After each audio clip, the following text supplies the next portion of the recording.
caffeine first. Yeah.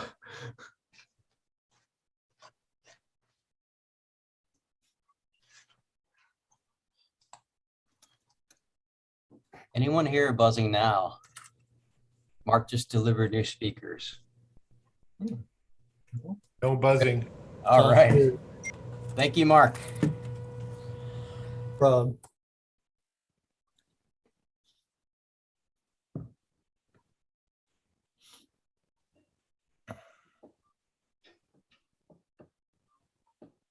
Hold on, I gotta change. Yeah, all good. there's some background.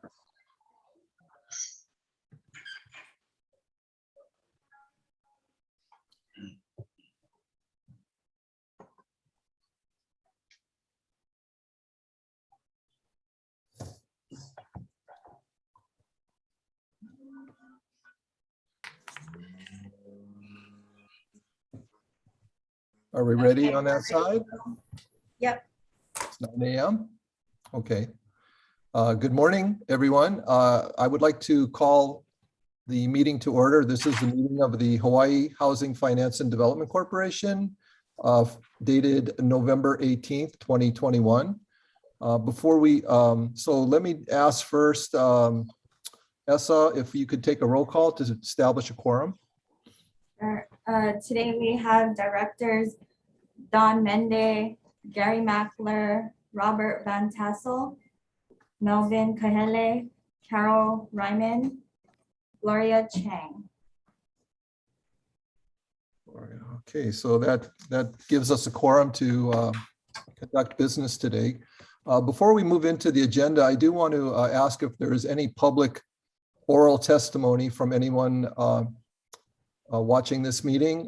If so, you have 3 minutes to present oral testimony to the board. Is there anyone wishing to do so? Okay, hearing none, we'll move forward into the agenda. The first item 2 on the agenda is the approval of the regular meeting minutes of October 14th, 2021. Can I have a motion to accept? Motion, Gary. Okay, thank you. Is there a second?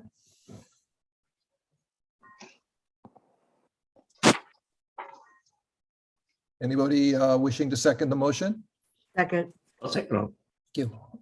Are there any additions or deletions to the regular meeting minutes? Okay. Hearing none, I'd like to call for the question. All in favor? Aye. Aye. Aye. Motion carries. Thank you. Those minutes have been approved. Moving to item 3A of the agenda. This is the nomination and election of successor officers due to the Hawaii Housing Finance and Development Corporation's secretary vacancy. This is a vacancy left by Rona or Director Fukumoto. And I'd like to ask the board if there is a nomination.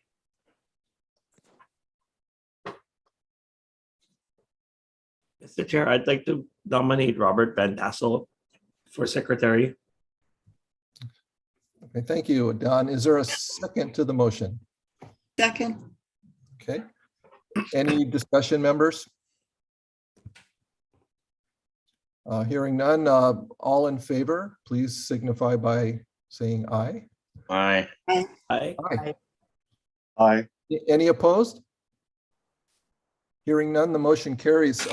Thank you, Robert. Welcome aboard, by the way, and thank you for serving in this capacity.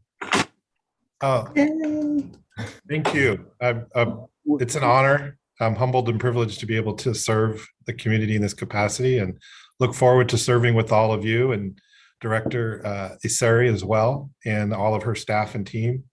I'm very excited to do this role and look forward to working with all of you. Thank you. Thanks so much. We believe. You see that, huh? Okay, I'd like to move to the next agenda item, which is it's item 3B, and this is to approve the 2022/2023 qualified allocation plan for the low-income housing tax credit program. Can I ask for a motion to approve? This is Mike McCartney. I move to approve as recommended by the staff. Thank you, Mike. Is there a second? Second. Okay, we have a second. Is there any presentation from staff on this item? Yes, there is. Chris Oakes is supposed to present, and I believe the deputy went to go find him. Okay. Francis, is Chris presenting? Yeah, he's just coming in right now. Okay. Just 1 minute.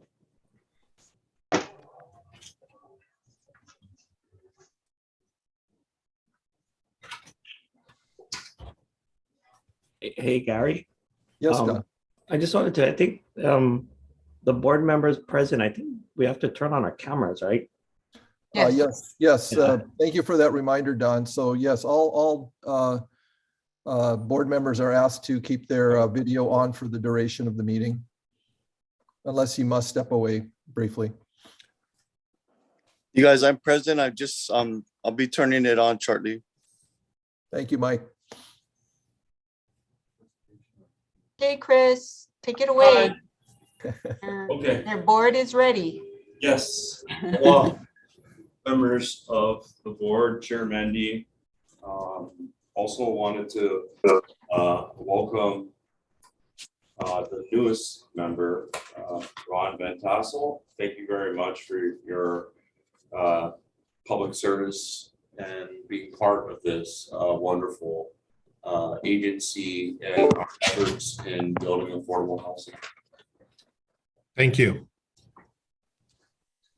So before us, item B is to approve the 2022-2023 qualified allocation plan for the low-income housing tax credits.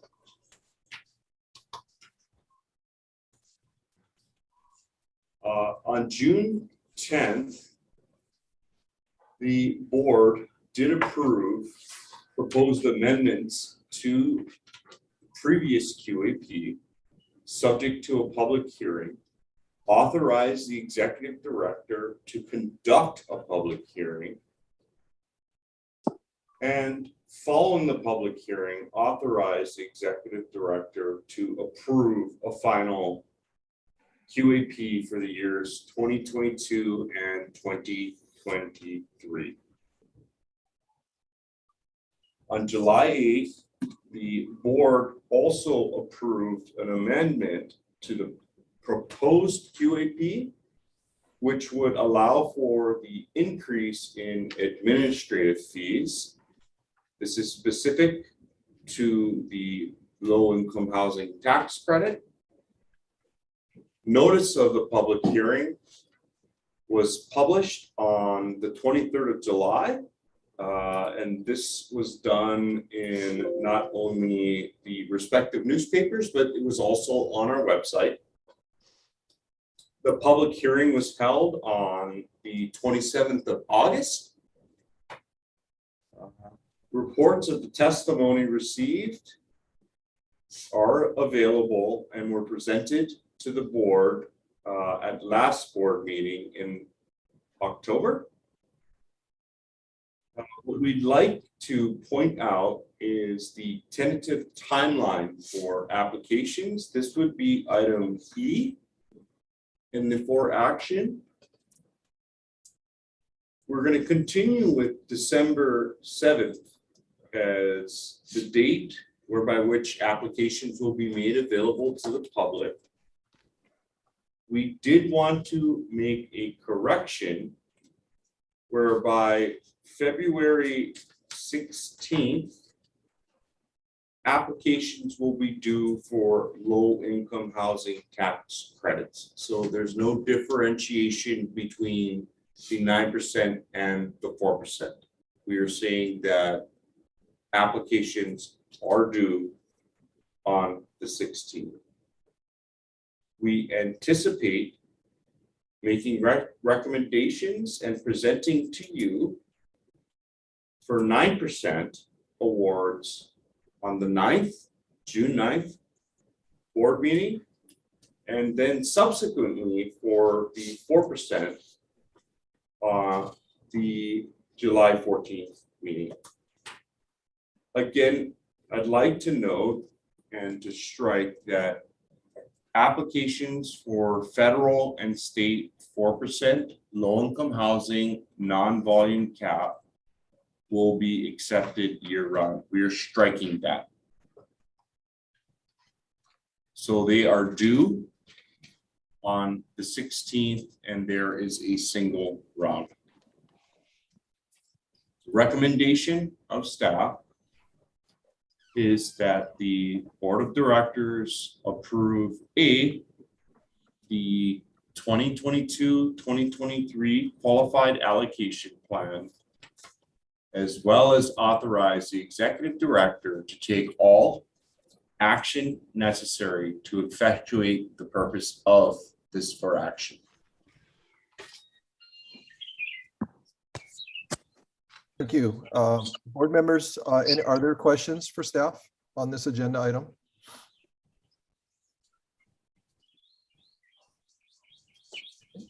Hearing none, I will call for the question. All in favor, please signify by saying aye. Aye. Any opposed?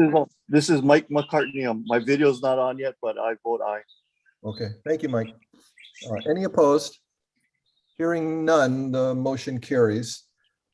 Moving on to the next agenda item under 3C. This is to approve the fiscal year 2022 application cycle for the low-income housing tax credit program and the rental housing revolving fund program. I'd like to ask for a motion to approve. Gary, Mel, motion. Thank you, Mel. Is there a second? Second. Thank you. Is there any presentation by staff on this agenda item? Yes. We'd first like to thank you again for your accommodation. I did want to note that the funding round proposed for the 9% volume cap low-income housing tax credit program, as well as the 4% non-volume cap low-income housing tax credit program and corresponding Fulame multifamily bond will be available, the application, as of December 17th. This is what we are anticipating. The application will be due February 16th of 2022. So this is our recommendation. Obviously, things may change. Circumstances do arise, but this is what we are proposing. And staff would like to provide recommendations for successful applications to the board of directors as stated in the previous for action, June and July, respectively. So that's the 9% and the 4%. So the recommendation is that the board approve the application cycle for fiscal year 2022 for the low-income housing tax credit program as noted in section 3A of the for action, as well as the rental housing revolving fund project award, section 3B of the for action. We'd also like authorization to begin marketing the rental housing revolving fund project award application cycle. And again, authorize the executive director to undertake all tasks necessary to effectuate this for action. Thank you for the presentation. Members, any questions on this agenda item? Go ahead, Mike. Oh, we can see you now, Mike. Did you have a question on this? Oh, okay. Anyone else? Okay, hearing none, all in favor? Aye. Aye. Aye. Any opposed? Hearing none, the motion carries. I'd like to move on to the next agenda item, which is item 3D, to approve resolution number 164, which provides for official intent with respect to the issuance of Hula May multifamily tax exempt revenue bonds, and 2, reservation of low-income housing tax credits for the Kaiaulu o Kukuia Apartments project located in Lahaina, Maui, TMK number 24-5-021-041. Can I have a motion? Motion. Second, Gary. Thank you. Staff, do you have any presentation on this item? Yes.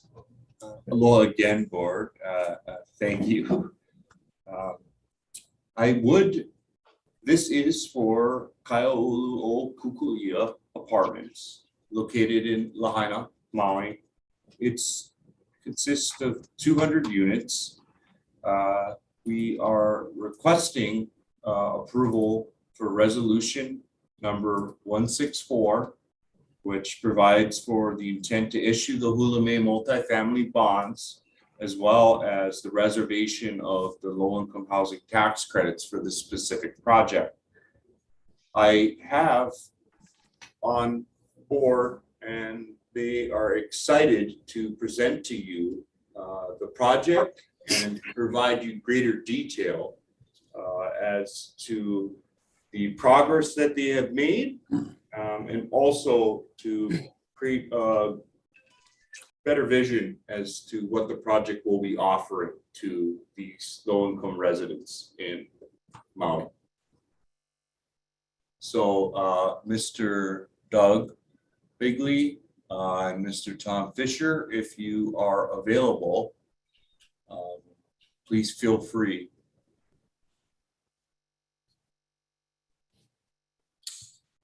Good morning. I guess I can put my screen on here, but COVID hasn't been kind to me, but I'll put it on here anyway. Here we go. It's obviously treated a lot of you better. I'm going to run through a quick presentation here. Some of this information will be included in your packages, I'm sure in your 4-action packages, but I'd like to just give you guys kind of a brief overview, and then perhaps we can get to some questions. And I was going to say is if there's something particularly, something that you'd like to ask during the presentation, feel free to just chime in, because I think this could be somewhat interactive. But let's just kick it off here. This is kind of a site in Lahaina. Here's kind of a street view of what it might look like when we're finished. Next slide, please. We're going to go over the site, infrastructure, rents, services, critical path, and investment. And go next slide, please. This is the overall site. Some of you probably are familiar with it. Just to mention a few things that are, somewhat unique to this site, but probably more severe, I should say, on this site. It's, as an affordable housing developer, I will say lots of times we may not have the A property. A lot of times we're tasked with making sites useful. And in this case, this is a 28.5 acre site.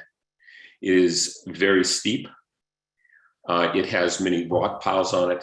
It has some old cisterns. And so this, as a site that we typically see, we do see a lot of challenging sites. This particular site is very challenging. And I think, but it is a gateway to activate. In a lot of ways, it's a gateway to activate. There's about, I think, 1,100 acres out there total. And this will be the kind of on the first site that's coming along in this kind of area. So what it will do is just, I think by the presence of the site, will also create other opportunities in the immediate surrounding areas. Next slide, please. This is just a brief overview, 200 units, 20.5 acres, 100% affordable, 30 to 60. It has community centers and laundry rooms. Then it has, an amenity structure. And of course, I know this is nothing new to you, so I won't spend a lot of time on it, is that, it's, public safety people, retail sales, hotel staff, school administrators, and food service workers. So it's, your typical 30 to 60 affordable. Next slide. This is the concept for this site. We call it the neighborhood development model. We use it quite a bit. And what we're trying to analyze in this model is the idea of how each individual home is a building block basically to a village center. So we always look at how the home fits into clusters, neighborhoods, and ultimately the community center. And I'll show you in the next slide how this bears out. This is the site plan for this development. It will be 3 villages inside of the entire community. And what we're doing is we're using kind of the same footprint. These are 8-plex buildings. We like the 8-plexes. They tend to work real well on a variety of different sites. We like them because every single room, the grand room's on a corner, so everybody gets a corner unit. They're super, very, very, very efficient buildings. You can rotate them easily on sites in different directions. And because they also add for a very small footprint. Again, they're both efficient and I think very, very livable. So, but you can see on this site also, and we'll talk about it more down the road, is there's a lot of infrastructure we have to bring into this area that currently just simply doesn't exist. So this isn't a site where you can simply hook up to the sewer line that happens to be in the street or the water line that happens to be in the street. So there were a number of kind of significant challenges on this particular site. Again, as being the first mover essentially in this area, we have to bring a lot to it, including access roads and those types of things. Next slide, please. This is kind of an idea of what the 8-plexes will look like. Now they'll be, to create the villages, we're going to change, railings and roof lines and colors and landscaping to kind of create individual villages. But this gives you an overview of what that 8-plex looks like. We have a central kind of corridor. And what that does is that leaves, again, the major rooms kind of on the, everybody, again, has a corner unit essentially. Next slide, please. This will give you a quick view of the kind of what the floor plan is. And you probably have this in your packages. So if you don't and you have any questions, you can let me know. Next slide. We're going to talk about infrastructure because infrastructure is the key cost driver for this site. So you have what I call the unique features of this site that make it challenging in and of itself because of just the dynamics that exist there. But we also have this other feature that says this is not an infill site, really. It might look kind of like an infill site, but it doesn't have the features of an infill site. So unlike with, again, many other sites we deal with, we have to bring a lot of this infrastructure some distances to get it to the site. So we're going to talk about roads, retention, water, and sewer. You go back, Grant, could you please go back to the slide one more time? Go back to the site slide where you show the villages, please. This site kind of gives you Malka of the site. There's the entry road that we have, and one of the discussions I'm sure we'll have staff. We've had a number of discussions in this area. Is that the 201H has us we'd like to be able to provide a secondary access to what they call Fleming Road. So what we're showing on this site plan is the required site. We have to build all the major road that's Malka up to county standards, so it's ready for dedication. And then the preferred path would be to extend the road all the way down to Fleming Road. If anybody's familiar with the Lahaina area, they've been talking about a bypass forever, but we are coming into Kiawe Street, which is very dense, has a lot of cars on the road, and we have a right in and a right out, which is challenging for, people coming off the site that direction. So we are proposing a secondary access. Otherwise, we have the right in and right out. So, 5-minute, drive to kind of a local market will take some time to get kind of back into the site And it's just the dynamics of kind of that area. It's not, again, it doesn't have the backbone infrastructure really in place right now. And some of it we'd prefer to put in today if we can. But that's a kind of a best effort thing. Okay, Grant, go. Yep. So this slide just really quickly gives you an overview of how we're hooking up to the water. That'll give you some, and next slide, sorry. This is the sewer hookup. I have two here. We're actually going to stay on the green line. We had two options to go, but we're going to stay with the green. That's the most cost-effective way. Next slide. This is the rents. We have 30s, 40s, 50s, and 60s. Next slide. We do a lot of services on site. This is probably not an issue for you to see. We'll have robust activities in the community room. So we'll do a lot of on-site. We're going to have an on-site social service coordinator. The site, again, is 200 units. That means there's a lot of families there. So we'll also have somebody on site that will help coordinate services. Now, this person is, when we talk about coordinate services, that means everything from public transportation to after-school programs and educational programs, nutritional programs, and the whole gambit of things that we'll need to manage that site. We typically, when we have an intake process on the services side for tenants, so we'll try to assess some of their servicing needs. We will set goals for them. We'll work within the community organizations that provide a lot of services already. We do a lot of outreach also to the surrounding community. So typically, if we have activities that might be applicable to the surrounding neighborhoods, we'll also make those available to them. And then typically we always evaluate, performance. In other words, if we have programs that are designed for literacy, we want to make sure the program's effective and people are actually learning to read. So we have all these, again, we'll have, on-site medical screening and all kinds of different services that we're going to provide on site. Next slide, please. So this is where we're at today. We've been working on this site for, when we're done, it'll be about 3 years now since the award of the RFP. The building permits are ready for pickup. We're hoping we can get to a financial closing as early as March or at the latest April, but sometime between the March and June range. And the reason we're leaving a range is because typically it takes a little longer to get through the financial structure, but we've already committed to we're up to the building permit. So the limiting condition for this site is really down to how fast we can close the financing. So we've already got the banks and everybody's lined up. We're ordering appraisals now. So we've been moving ahead very aggressively to get this deal in position to go. And I often hear the term shovel ready, and that carries a variety of definitions. People look at it very differently, but when we say this site is shovel ready, this site is shovel ready. And then we anticipate that the construction period from, all the way through first to last building will be about 24 months. Next slide. This is a kind of a breakdown of what we're the financing, and I can't help but kind of talk about the tremendous cost pressure that we've encountered in this market.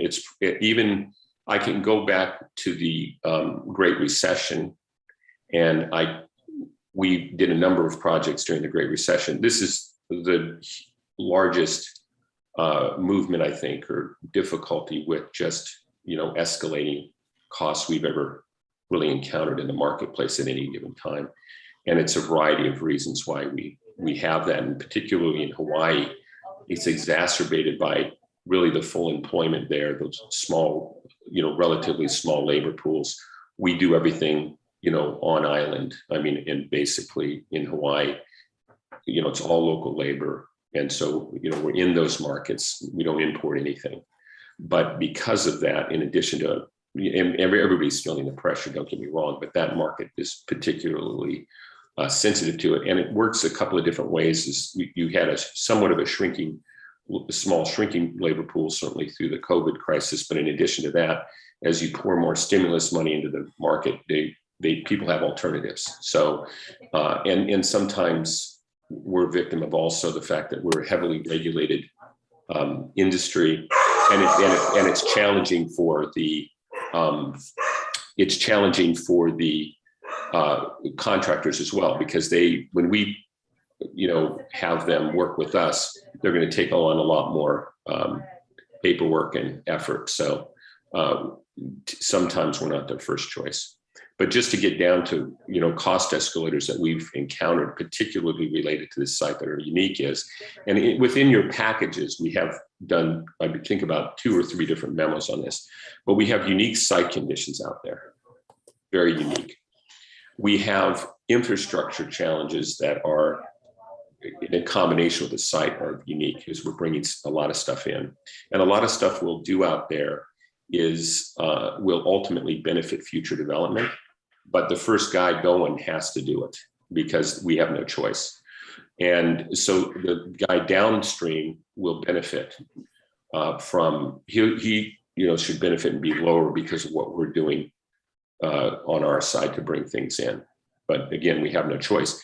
And I want to emphasize also that if the land were in pristine condition, a lot of times when you look at land in pristine conditions, there's a lot of other uses for that land. It's an unusual and a kind of a perverse thing, but this type of land isn't bad for affordable housing because it stimulates either you're paying for the land or you're paying for the cost of developing that land. Either way. Now, in your case, I know it's coming from the state, but in the marketplace, if the land is up and ready to go, you're paying for it in land price, or in this case, we're paying for it in construction cost. I mentioned earlier that there's a shortage out there of labor. There's a lot of people that are busy doing different things, and that's fluctuated. You have some people. I think I might have Go ahead. another pointed question for Dr. Wall. Excuse me, we have some background noise. Okay. I'll just, Go ahead, Doug. this is my last slide, and I apologize for the length. So and I know you probably all heard this, but we're have material shortages on top of labor shortages. We're getting material shortages.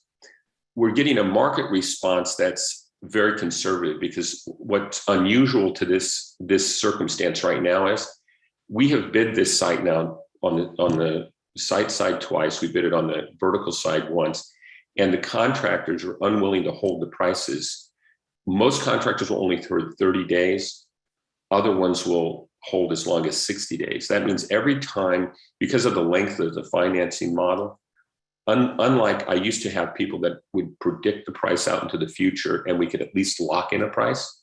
But because the market is in such disarray right now, the contractors are unwilling to even hold price for any length of time. So that's the market response to what we're dealing with. So we're also exposed. We have, as you know, transportation costs, and that includes just, fuel prices and all kinds of things that are driving transportation costs, which also we're having trouble getting deliveries timely. So that's also creating delays in the length of times it's taking us to finish sites. And then, of course, the last thing we've encountered, that's kind of additive, is we have this insurance requirement, the insurance costs. And I think you've probably been seeing this too, but they're completely off the charts. I mean, we're, in California, everything's burning. In the Southeast, everything's flooded. There's, because of all of the kind of natural disasters. And people ask me typically, I think there will be some relief in the marketplace, but it is unlikely that in the near term that the relief will be significant enough to make any difference. And because I just see, for the next, few years, that this tough market will continue. And I say that because I don't think waiting is at all an option either. I don't think that there's an answer right now to what we're encountering. Anyway, next slide. I think we're at the end. There you go. So I'd like to thank all of you. I know it was a little longer than I anticipated, but I want to get it all kind of out there. So questions? Board members, do you have any questions for Doug? Gary, I got a question. Sure, Or Mel. maybe two.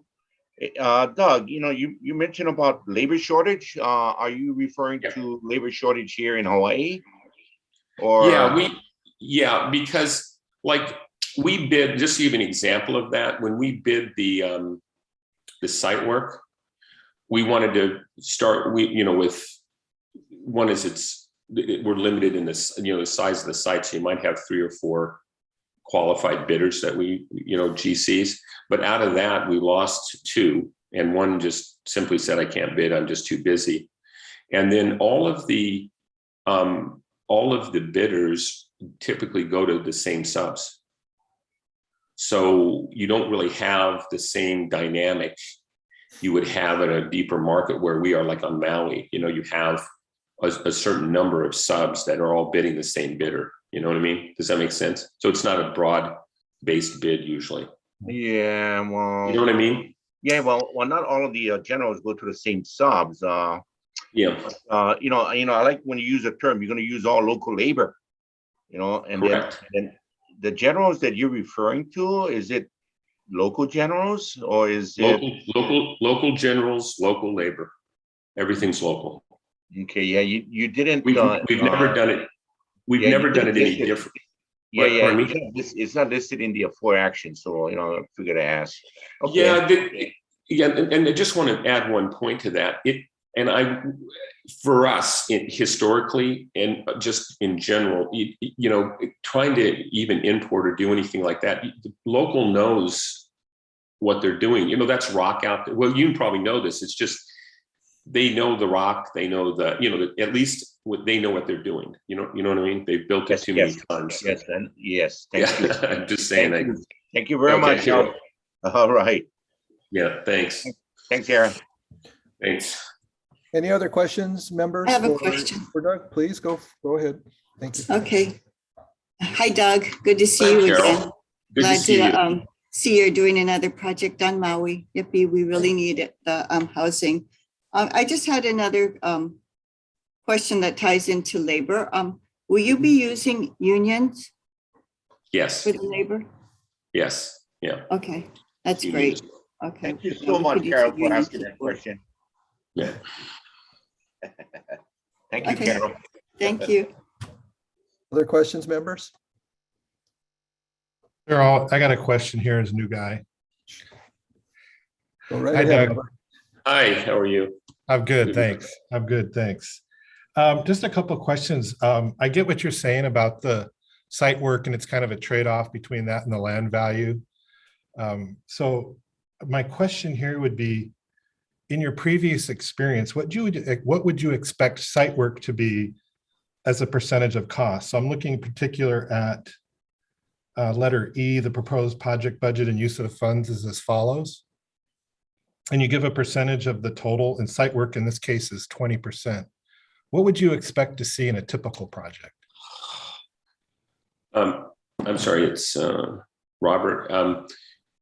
The first thing I'm going to tell you is, do you know of a typical project? I'm just curious, because everything I seem to touch out there. I'll make it easier for you. An average. Yeah, on average, what would you see? Tom, do you know what that? It's a lot. When I go in and I bid, it's let me think about this just a minute. It's kind of a hard question, and maybe Tom can chime in, but here's why. Typically, we're going to get, let me think about this. It's a good question, Robert, but maybe you're going to get probably 12 to 14 units per acre, right?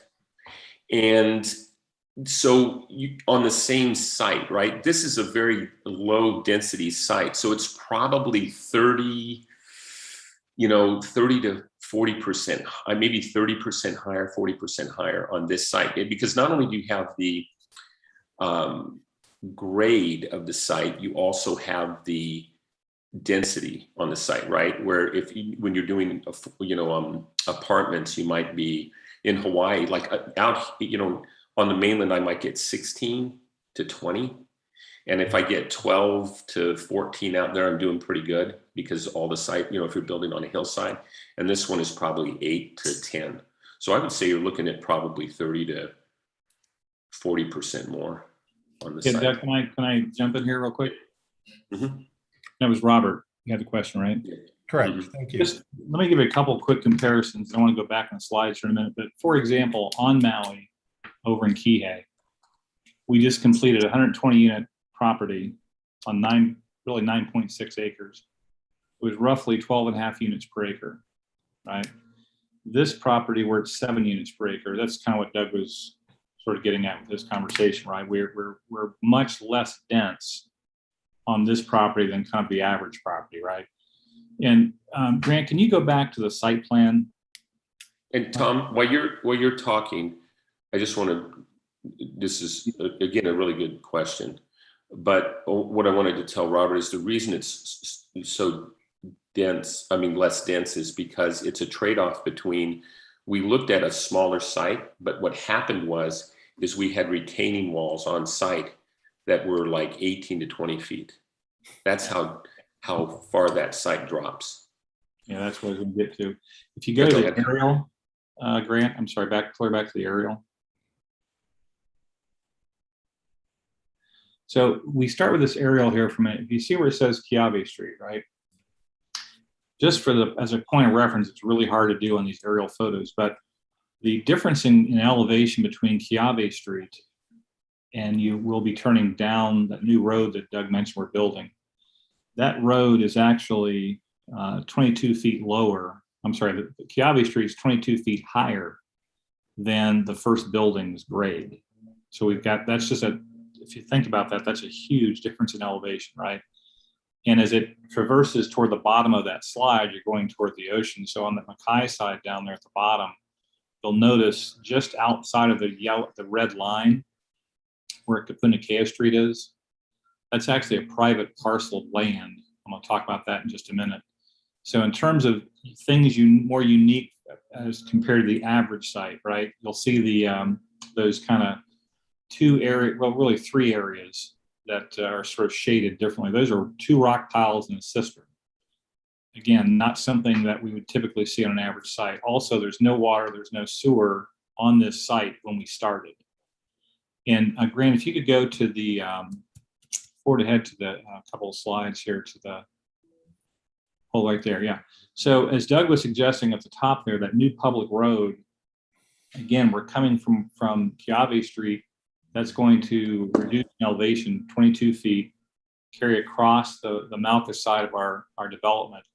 You'll notice a detention basin. We had to deal with putting in a detention basin, right, for drainage. Again, not a typical or average condition we run into.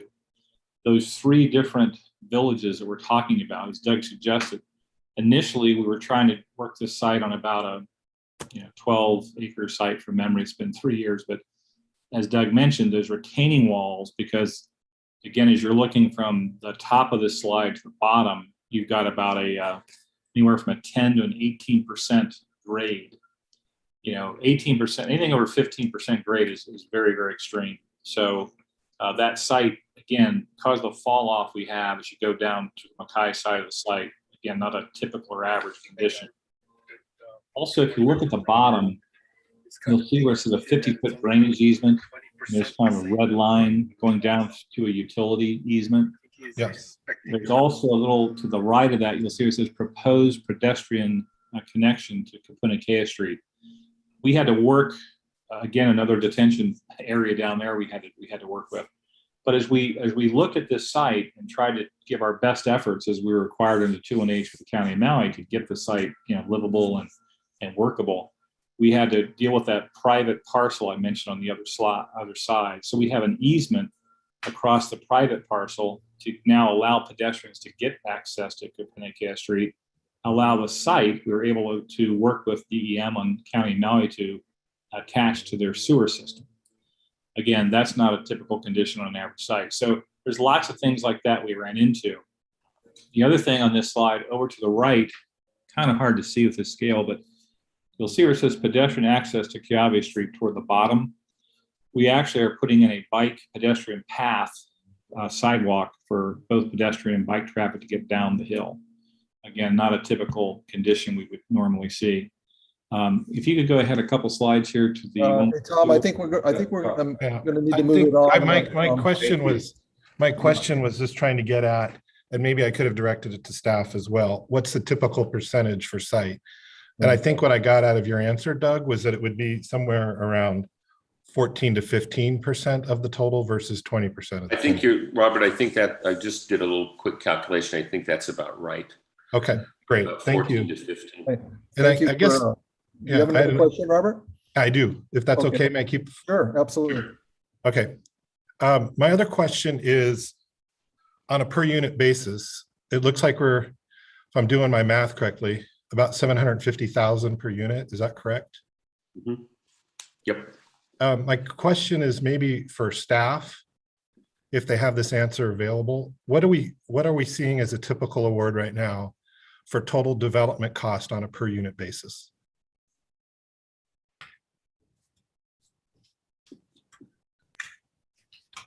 Director Isari, do you think there's someone on staff? Director Van Tassel, I'm not sure that staff has that readily available. Most of the average costs are involving vertical construction, and dealing with infill projects as opposed to this greenfield project. So we could look that up for you. Could we get back to you on that? Sure, that's fine. That's a good question. Thank you. It helps understand as I'm not as familiar with the market perhaps as others, just to understand what we're typically. It just seemed a little high to me, but I don't know. Yeah, no, it's a very relevant and good question. But what I want to, I'm sorry, Robert, real quick, I want to just add though, this point is that all of this stuff is bid, so kind of that's what the market actually is telling us it is today. And one of the things you're going to find, I believe, is that because of where we stand in the marketplace, there was a period in time, Robert, where we were going up 5% in cost per month, not per year, per month. There was about a 6-month run in there. And you take a project and you multiply by, 30%, that's just a big number. That is a big number. So I'm just saying that I don't think there should be nothing. If you find anything comparable, I would be surprised, unless it maybe was a high rise, because I haven't seen a market like this. I think go forward, we're going to see a lot of it. Okay, thank you, gentlemen, for the presentation. I think it was very helpful. Thank you, Doug, for your answers. And I just have a comment. As I was reading through the 4-action, most of my questions were asked by other members, actually. I was looking at the density of 7 units per acre, which is on the very low side. But I didn't understand that until I saw your site plan and the topo lines running throughout to understand the constraints on density and also the very high site work costs that come to developing this site. So I would like to ask staff in the future for the board meeting packets, if wherever possible, if you could please include site plans like the one that we're looking at. I think it helps to answer questions in advance of the meetings. I would appreciate that. So are there any other questions of members for Doug or Tom? Okay, hearing none, I'd like to bring us back and call for the question. All in favor of the motion, please signify. Aye. Aye. Okay, any opposed? Hearing none, the motion carries. Thank you, everyone. I'd like to move to item 3E on the agenda, which is to approve a rental housing revolving fund project award for the Kaialuokukuia Apartments project located in Lahaina, Maui, TMK number 245-21-041. May I have a motion? This is Mike. Go ahead. We have a motion from Mike to approve. Is there a second? Second. Thank you, Carol. Any presentation from staff on this agenda item? Yes. Aloha. And thank you again to Mr. Doug Bigley as well as Tom Fisher for your detailed explanation with respect to Kaiolu o Pukuia. This for action is in direct relation to the project, and it is for rental housing revolving fund monies. It was legislatively appropriated. It's in the amount of 37 million. For years 1 through 3, it will be 0 interest. And after year 3, it will be 0.25% or 25 basis points. The term will be 55 years. 50% of the available cash flow after payment of expenses, senior debt, and other recognized expenses such as management fees. That money, 50% will go to pay down this loan. And they anticipate this being paid within 55 years and its term. The loan to value does not exceed 100%, which is required. And the recommendation is that the board of directors approve the award of the 37 million to A0703 West Maui LP for the benefit of Kaiolu o Pukuia Apartments, with the terms and conditions set forth in section 3H of the for action, as well as the letter of intent.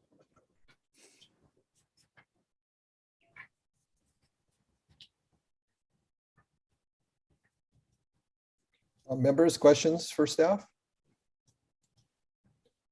Hearing none, all in favor? Aye. Aye. Aye. Any opposed? Hearing none, the motion carries. Next agenda item, I do have a question for our executive director, Denise. Do you want to take this matter up now, this executive session matter, or do we want to go through the rest of the agenda and push this to the end? I think that's a good suggestion to push it towards the end. Thank you, Director Mack. Okay, with that, I'm going to move on to the next agenda item under section 3. This is 3G, and this is to approve a policy for the general terms and conditions of ground lease extensions for affordable multifamily rental housing projects located on land owned by and or set aside to the Hawaii Housing Finance and Development Corporation. Is there a presentation or discussion? There is, yes, Vice Chair. Good morning, Vice Chair Mackler and Board of Directors. So this is a matter that we originally discussed back in April. I'll cover the first page or so quickly, and then we'll get into the details. HHFDC has a portfolio of 32 multifamily projects where we either own the land in fee simple, that's 27 projects, or we have a set aside through executive order, and that's 5 projects. So those projects are all listed in Exhibit A to the board submittal. For the most part, these are subject to long-term ground leases at a $1 rent per year. That rent was set at that rate because the intent was to ensure that the projects were financially feasible and also to maximize number of affordable units that can be constructed on these sites. The nature of ground leases requires that the owners come to us periodically for ground lease extensions, and that's to secure financing for the inevitable renovations that are required every 20 to 30 years or so. And historically, we've extended these ground leases at the same low rent of $1 per year. Moving to page 2, just a reminder, the mission of the corporation is to increase and preserve the supply of workforce and affordable housing. So again, these ground leases were initially offered at $1 rates for the most part to maximize new construction. And we have historically agreed to extend ground leases also at $1 to assist in the preservation of these affordable units. Our portfolio is getting older. It's requiring more attention as the projects age and undergo these cycles of redevelopment. And another thing to note is when we sold the rental housing system portfolio in 2019 and 2020, that was a 6-property, 1,200 plus unit portfolio. We had to basically wind up the rental housing system fund. And, you know, it turns out that we actually had not insignificant operating costs, including employee salaries, fringe, overhead, that were allocated to that fund. That fund no longer exists. And so it's the dwelling unit revolving fund that now has to shoulder or that has the burden of these ongoing operating costs. So we've got older projects requiring more staff attention, and then now we only have one fund to which to allocate these costs. So it's putting a stress on DERF.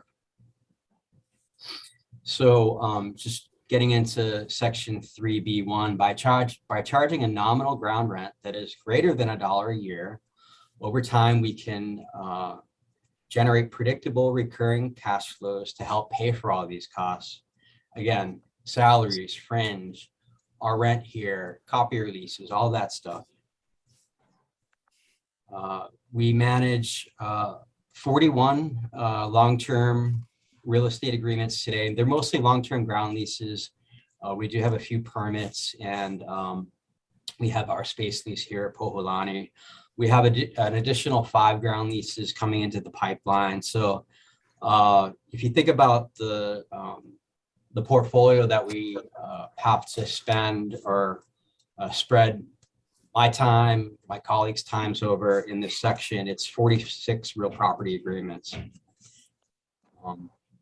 Working with our fiscal management branch, we have generated an estimate to what it costs us to actually manage these ground leases and other real property agreements. And that is approximately $440,000 per year. Again, that's salaries, fringe, overhead. And just doing the math real quick, if you take that $440,000 a year, divided by the 46 leases that the personnel in my section are managing, that's about $9,500 per lease per year. So Vice Chair Mackler, at this point, I'd like to suggest that the board entertain a motion to enter executive session, and that would be to discuss how we arrived at that $9,500 per lease per year estimated allocated cost. And this is in the context of discussing negotiation of real property transactions. So again, I'm asking for a policy for lease extensions going forward. So it's an acquisition of real property that we're discussing. Okay, thank you, Chris. Before we do that, I neglected to ask for a motion on the agenda item. So before we consider a motion to go into executive session, I'd like to ask if there is a motion to approve this agenda item. So moved. May I ask for a second? Second, Gary. Thank you. To the next request, which is a motion to go into executive session on this agenda item. Is there a motion to go into executive session? So moved. Second. We have a second. Thank you.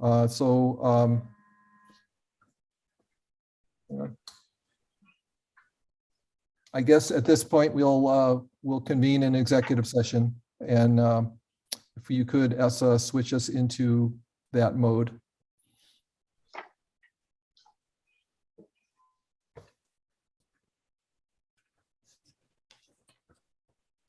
Also, let me ask members, do you need a break at this time? Anybody? Okay.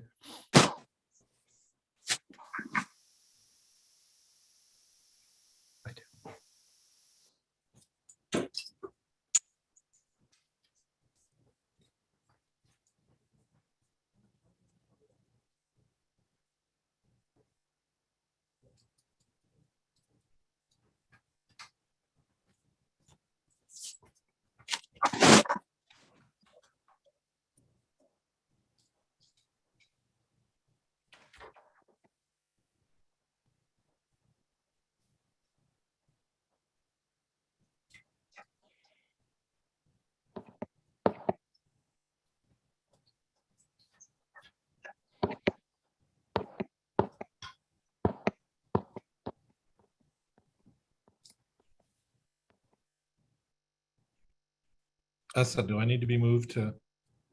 Yeah.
Okay, Essa, are we back?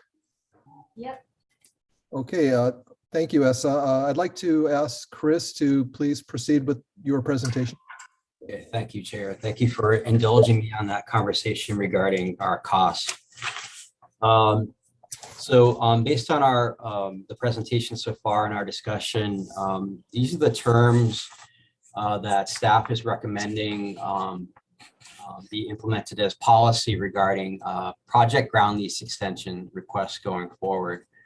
So I'll summarize those terms real briefly. And this is starting at the bottom of page 4, 2 of 4 in the 4 action. So in these cases, we would actually cancel the existing lease and issue a new lease. And that's to ensure that we're always using our then current standard form of lease.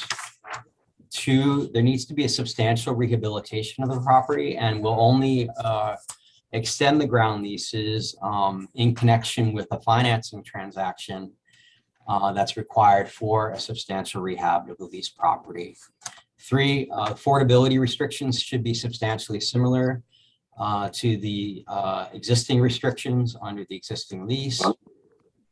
4, maximum lease term of 75 years, except that for properties where we have a set aside only and we don't own the fee, the maximum term shall be subject to approval by the State Board of Land and Natural Resources.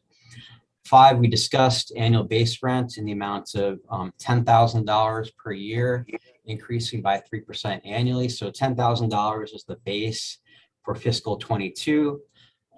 That base would increase $500 per year over the next several years. So it's basically dependent upon when the ground lease extension transaction is executed or closed on. And again, the purpose of the annual ground rent is simply to cover our estimated allocated operating costs to manage our leasehold portfolio. Sorry, a leased fee portfolio, I should say. We do recommend that the board reevaluate these costs every 5 years. So that's why I've only taken it out through 2026. 6, so these are, these lease extensions are in connection with acquisition and rehab projects. So the recommendation is that the ground lease may provide for, in addition to the annual base rent, a lease premium of not less than $25,000 to be adjusted upward at the discretion of the executive director. The purpose of this lease premium is just to pay for any third-party costs and staff time that may be incurred in overseeing or monitoring the renovation of the project post-closing. 7, the recommendation there is that the renovation program be documented as an exhibit to the lease, and we have certain rights to come in and inspect, and there's a reporting requirement on behalf of the owner/lessee. So those are the highlights. Recommended lease terms for ground lease extensions. Staff's recommendation is that the HHFDC Board of Directors approve the following. A policy for the general terms and conditions of ground lease extensions for affordable multifamily rental housing projects located on land owned by or set aside to the HHFDC as described in section 3C of this 4 action. B, authorize until June 30th, 2026, the executive director to enter into ground lease extensions for affordable multifamily rental housing projects located on land set aside to the HHFDC or owned by us in fee simple, pursuant to the approved policy relating to the general terms and conditions described herein, allowing for modifications as may be deemed reasonable in the executive director's sole and absolute discretion. And C, authorize the executive director to undertake all tasks necessary to effectuate the purposes of this fraction. Any questions from board members? Questions, members? I do have a question or two, Chris. This This relates to item 5 of the 4 action. This is found on page 3. The increase in initial annual rents, which typically is $1 a year up to starting at $10,000. If a project, because we don't know in the future how these projects are going to cash flow, if they were unable to, let's say, absorb that increase in rent, would there be any way for the lessee to seek relief and adjust the amount? Yeah, so the way that I envision that working is that for projects that can, for which the $10,000 rent increasing annually at 3% is financially feasible, the executive director under this policy has discretion to enter into those transactions. I guess you're thinking about maybe if there's a smaller project where you can't maybe burden, shoulder these costs, then we would take it to the board for approval as an exception to this policy. Okay, thank you. My second question is also with section 6, the lease premium, where the lease premium may be adjusted upwards at the executive director's discretion. Is that, it kind of leaves it open, I guess is what I'm getting to. And yeah, purposefully so. but the intent here is only to recover any third-party costs that we may incur in monitoring the renovation program. And to cover any staff time in procuring that contract and then managing that contract. So the $25,000 is based on our experience in monitoring the 6 property rental housing system portfolio that we sold 2019, 2020. All the properties are undergoing a 3-year renovation program. The cost can vary depending on islands that the properties are on, whether the contractor has to travel, whether it's a high rise versus residential, a walk-up garden style. At some point, we may have scattered site properties, that we finance or that we finance and ground lease that may increase those costs. So, yeah, a long way of saying we're just trying to recover any costs that we incur out of pocket and then a bit of staff time. And frankly, I don't see this implemented very often because to the extent that we're ground leasing, that we're the ground lessor for projects that are assisted by our financing programs, or there's a senior lender involved, then we're not going to duplicate the work that's done by a senior lender. They're going to do their own inspections. They're going to review and approve and fund construction draws. That would be duplicative. And so this is really would only be for scenarios where there's no other financing program in place that we're involved with, that we would hire a third party. So again, the rental housing system, there was rental assistance program funds in place, but there was no tax credits.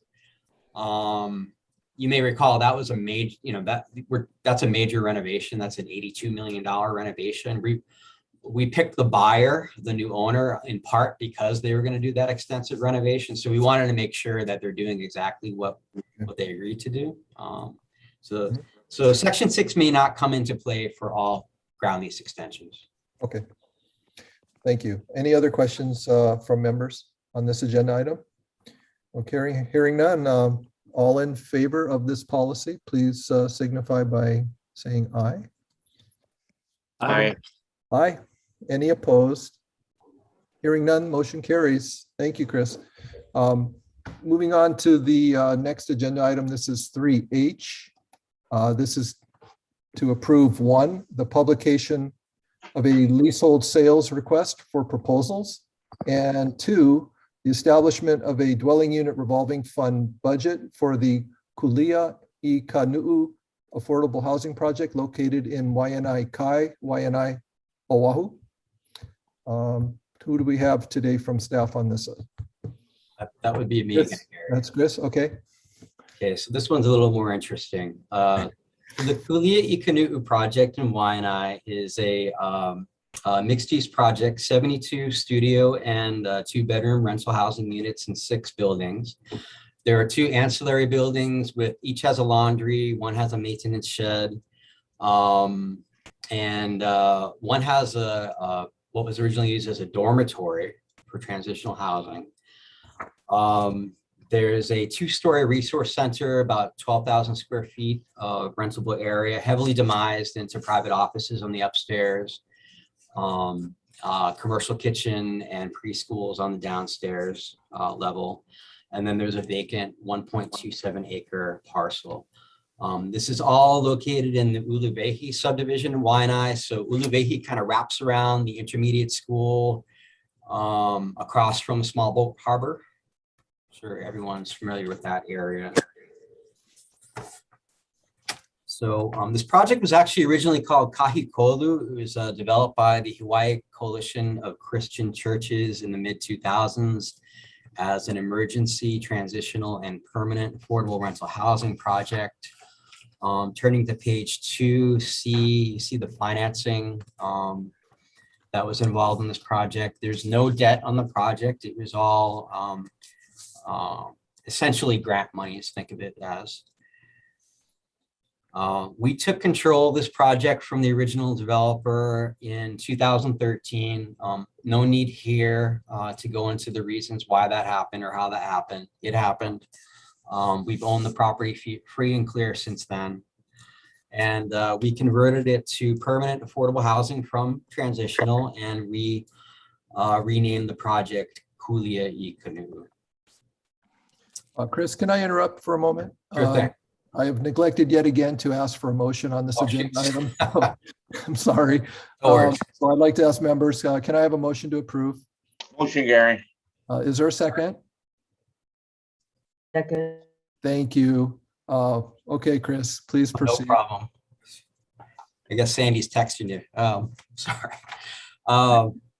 Okay, so there are 70 rentable units currently. Two are offline or non-rentable. One's being used as a management office.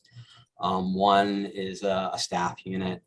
Occupancy is generally in mid-90s. The set-asides in that table with the unit mix in 2E, those are self-imposed. So we've decided to rent the project at no greater than 60% AMI. The actual rents in place are closer to 50% AMI type rents. That's really what the market can bear out there. These units is what we found. So residential component, well occupied. The dormitory is basically being used for storage. It would make a nice conversion to a management office and a community room. A lot of kids on the project. On site. It'd be great for pool table, foosball table, ping pong table, something like that. The resource center, again, it's a 2-story building in very good shape, about 12,000 rentable square feet. Upstairs, again, mostly built out as offices. There were support services being run out of those offices back when it was a transitional housing project. The downstairs is mostly occupied by Alternative Structures International. They do business as Kahumana. They're using the commercial kitchen and adjoining space to prepare. Basically, they have contracts with like the schools, HCAP, senior living facilities to provide meals to, I believe, primarily low-income families. And HCAP runs a Head Start program out of one of the ground floor spaces. It's not a correction, but an update. In 2G, I talk about the HHFDC board having approved a long-term ground lease of the resource center parcel to Kahumana. That was approved in 2019. So Kahumana recently asked that that we not proceed with that ground lease. They would instead like to take a long-term space lease for just the kitchen and community center or adjoining room only. They are concerned about the long-term commitment and capital costs involved with taking on the entire building. They're not, they're using about a third to a quarter of it. So they've asked to enter into a long-term space lease instead. That's something that we can do without a board approval. We enter into space leases all the time without board approval. It actually provides upside to the buyer or to the sales opportunity should the board approve moving forward with marketing of the sale of the project, because we have all that vacant space that a buyer could potentially fill with revenue generating tenants. And again, there's a vacant 1.27 acre parcel. It's access challenge, so I don't know that you can put any more units on there. We did confirm that there's available water and sewer to put additional units on there, but the access is really funky. There is a site plan attached as Exhibit B. So you'll see that irregular shaped, mostly rectangular in the middle. That's the vacant parcel. Hard to see from the site plan, but the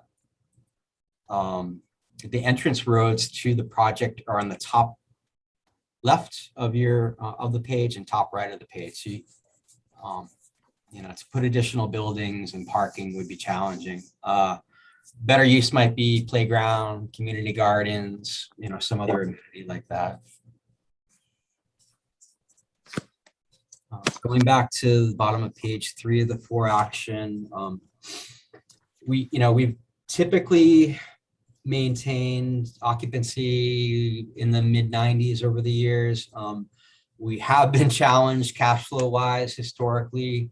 We do have in this market and target population, really a segment of the tenancy that seems to constantly turn over in a bad way. In other words, they get support from a nonprofit like Catholic Charities, for example, to help them with the first month's rent, security deposit. They do well for a couple months and then they fall behind. And so we have a little bit of a cycle, again, for a segment of the tenancy that, there's a lot of churn, and that leads to a lot of legal expenses, a lot of repair and maintenance costs. But you will see we have turned it cash flow positive in recent years. That's at the top of page 4. A lot of that has to do with the management team with Hawaii Affordable Properties, helping us to turn it around. So there really is a need for support services, I believe, at the property that we're not providing now to help ensure that these families that do move in, aren't at risk of falling behind and becoming homeless in the future. The proposed terms for an RFP would be that we would sell the project subject to a ground lease of 75 years. The lease premium would be proposed by the offerer. We've got about $17 million into it. We don't expect to recoup all of it, certainly. But we would like to see some sort of upfront lease premium. The annual lease rent would be consistent with the policy that the board just approved. So starting at $10,000 per year, increasing by 3%. We would sell it subject to affordability restrictions at 60% AMI. We do have 4 30% AMI units currently. Those wouldn't go to 60% AMI until the current tenants move out. So we would not displace 30% AMI tenants through the sale. 3F just summarizes the evaluation criteria. So how this works, we issue a request for proposals. We evaluate the proposals based on these criteria. We'll have a 3-person committee that we set up to do the evaluation, and we score and rank, and we will bring the highest ranked offerer back to this board for your approval as the buyer. We did do some work in preparation for a sale. We got a property condition assessment report prepared. did some title work and cleanup, and then we hired CBRE to prepare a broker opinion of value for us to give us a sense of what the property is worth, subject to the affordability restrictions that I just mentioned. And we'll talk about that in a little bit. You may recall CBRE helped us on the rental housing system sale, did a great job. So we're happy to be working with them again. This is a relatively new project. I didn't mention that at the outset, but it's only a 13-year-old project. There are some capital needs, but not a lot. And so we propose that the RFP prohibit buyers from utilizing HHFDC financing programs to acquire and own the project. And I mentioned CBRE. Not only did we hire them to prepare the broker opinion of value, but we just entered into a brokerage contract with them to assist us in marketing the property for sale. I do think there's real value in and that's why we did so. So I'm asking for approval to go forward with an RFP. I'm also asking for approval to establish a dwelling unit revolving fund or DURF budget. That's only to pay the CBRE sales commission, which will be 4% of the leasehold sales price. It's actually not going to come out of DURF. It'll come out of the sales proceeds, but the way we're set up, I need a DURF budget because technically when we sell the property, it'll touch DURF for a little bit and then it'll go straight from escrow to CBRE. And as I mentioned, 3I, we will not award an RFP without the board's approval. So we'll go through that scoring and ranking process. I hope to go to market in January and hopefully be back before review in maybe April, March, April. Before I get to the recommendation, I did mention that CBRE prepared a broker opinion of value. Vice Chair Mackler, I would like to suggest that that the board entertain a motion to go into executive session to talk about the valuation. It relates to the acquisition of public property. Thank you, Chris. Chair, this is Rob Van Tassel's point of order. I'm going to recuse myself from any executive session or any votes discussion at this point. Okay, so noted, Robert. Thank you. Do we have a motion to convene in an executive session? Motion, Gary. Thank you, Mel. Is there a second? Second. Okay, we have a second. Thanks, Don. So at this time, we'd like to let me ask all in favor of the motion, please signify by saying aye. Aye. Aye. Aye. Okay, any opposed? Hearing none, the motion carries. I'd like to ask Essa to move us back into executive session.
Okay, SR, are we back in regular session? I believe everyone's back, yes. Thank you. Okay, let's proceed. Chris, do you want to go ahead and finish your presentation? Yes, we'll move straight to the recommendation, which is that the HHFDC Board of Directors approve the publication of a leasehold sale request for proposals for the Kulia Ikanu Affordable Housing Project located in Waianae, Waianae, Oahu, substantially on the key terms and conditions and with the evaluation criteria described herein. And B, the establishment of a dwelling unit revolving fund budget for the project in the amount of $359,720 as substantially described herein, subject to other terms and conditions deemed necessary and acceptable by the executive director, and also subject to the approval and release of funds by the governor. Thanks. Members, are there any questions for Chris? Okay, hearing none, let's call for the question. All in favor of the motion? Aye. Aye. Any opposed? Hearing none, the motion carries. Thank you, Chris. Thank you, everyone. Moving on to the next agenda item 3I. This is information on the Hawaii Housing Finance and Development Corporation's Shared Appreciation Equity Program for the Central Ala Moana and the Block 803 Waimanu projects. Do we have staff on this one? Yes, we do. I believe Okay. Lorna Kometani is presenting on this, if not Dean. Okay. Lorna, there we go. Can't hear you, Lorna. You're on mute. Or you need to turn your volume up. Thanks.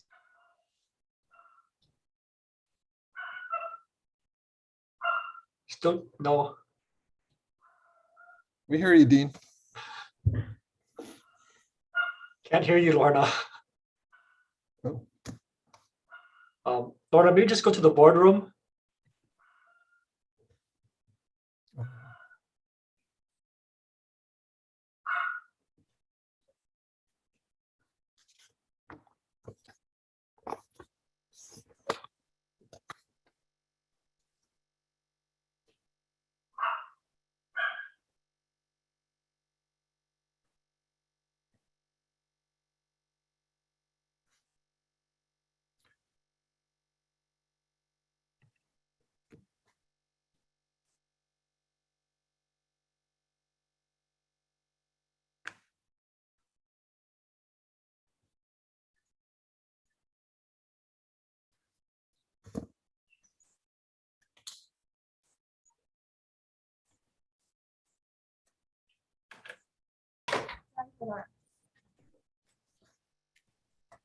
Before we get started, I wanted to make a correction, to note a correction on Exhibit A, Part 2.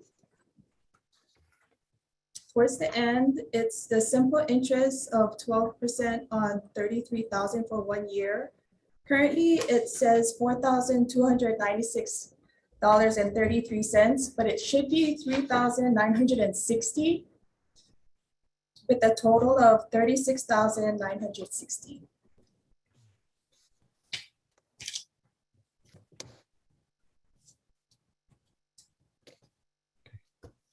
HHFDC's SAE program continues to generate revenue for the dwelling unit revolving fund. As indicated on the table on page 2 of the this for information, an estimated $9,389,285 in SAE payments are expected from the 310 affordable unit owners of the Central Ala Moana project. This equates to an average about $3,000 per unit in SAE payments. The project was built pursuant to Chapter 201 HHRS and did not receive any assistance from the agency. For the Block 803 Waimanu project, the board approved an interim DERF loan up to $9.150 million. As indicated on the table on page 3, the SAE amount expected from 29 affordable unit owners are estimated at $658,030. This is an average of about $23,000 per unit and does not include SAE from 48 units that are yet to be sold.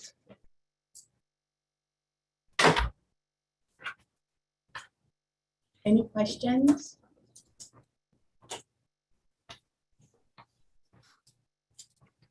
So I have a question. Shared appreciation, there's no, on these units, there's no expiration on that. It just is in perpetuity, or? That's correct. It runs with the land until the HHFDC releases that obligation. Okay, thank you. Members, any other questions on this item?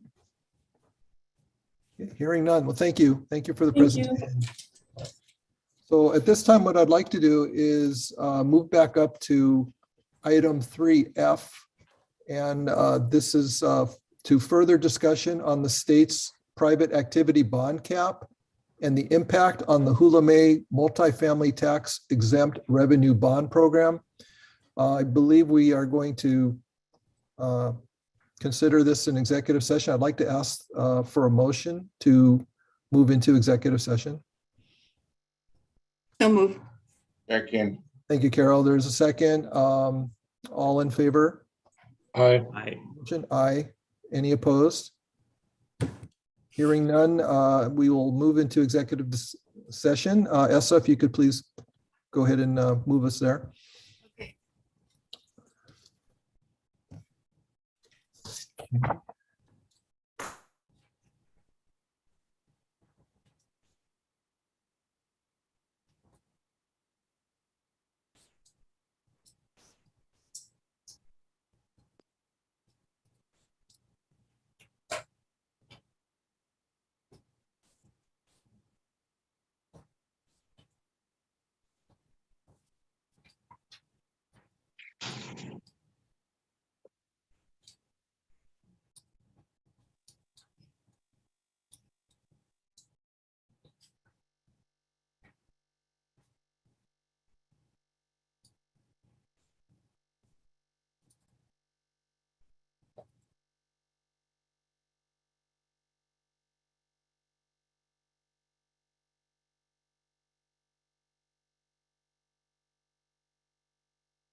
Okay,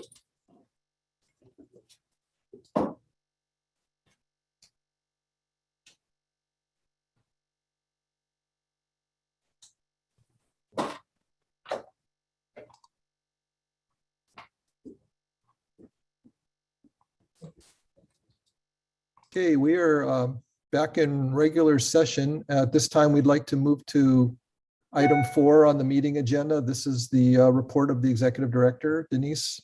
Thank you very much, Vice Chair Mackler, members.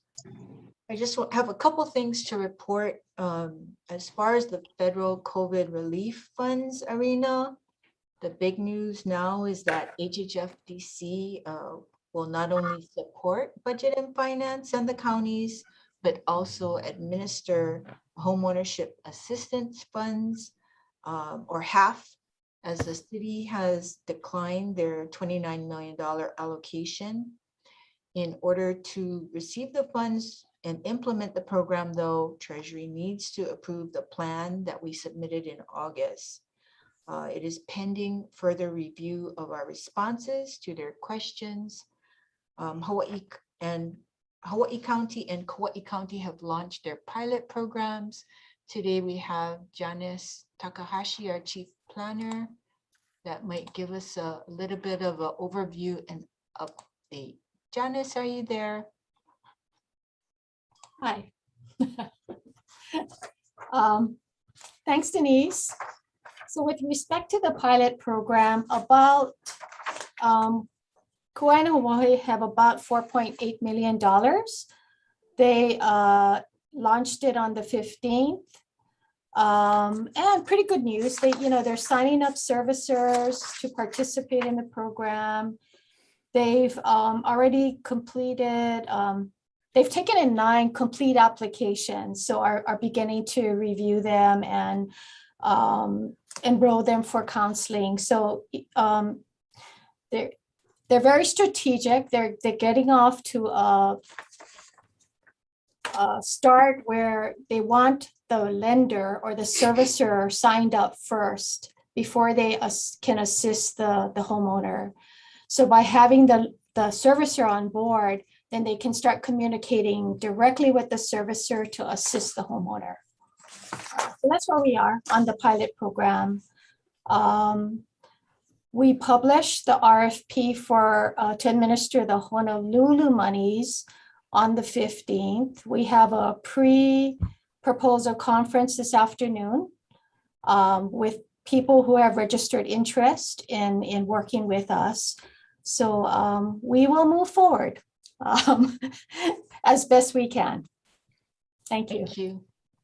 Thank you very much, Janice. I know half is your favorite subject right now, so thank you very much. Okay, besides half, I'm really, really happy to report that there are several RFPs in motion now, thanks to the hard work of Dean Minakami, Randy Chu, and their development team.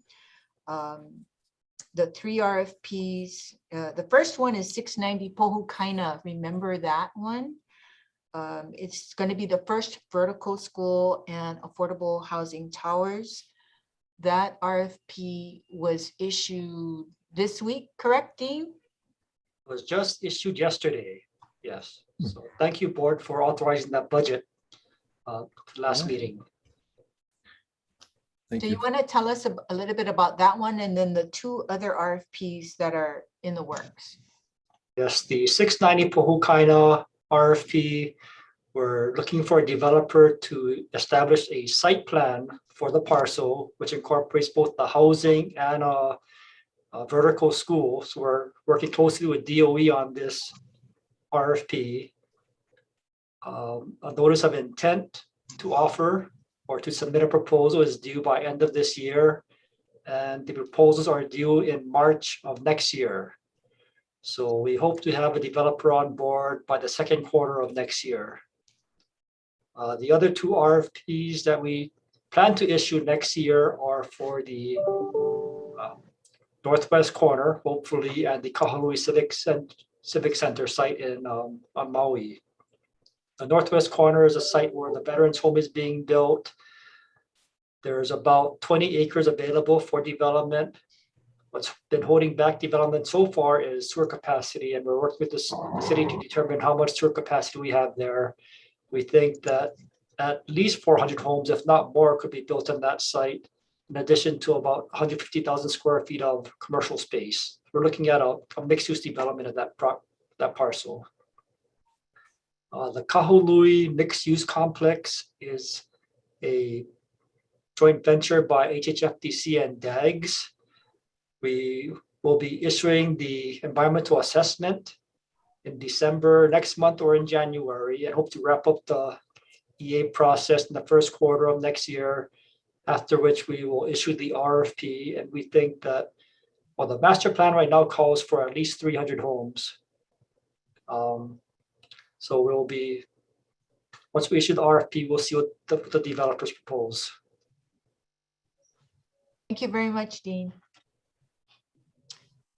And that kind of concludes Okay. my report. Any questions, directors?